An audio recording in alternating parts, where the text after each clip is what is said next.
আজকে রাত্রে ছিল গরম গরম রুটি আর চিকেন কষা। আর চিকেনটা করেছিল একটু ঝাল ঝাল করে।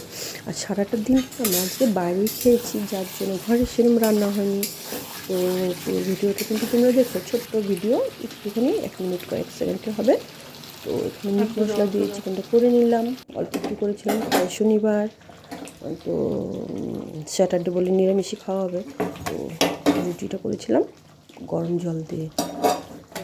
তো পরিবেশন করব এখন, মানে খাওয়া দাওয়া শুরু করব, সবই গরম আছে।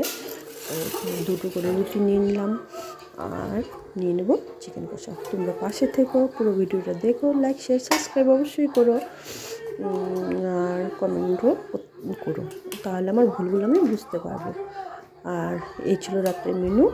আর নিয়েছিলাম কাঁচা পেঁয়াজ। তো সবাইকে অসংখ্য ধন্যবাদ পাশে থাকার জন্য, যারা যারা পাশে আছো সবাইকে আমার অসংখ্য ধন্যবাদ। সবাই খুব খুব খুব ভালো থেকো। চলো, টাটা।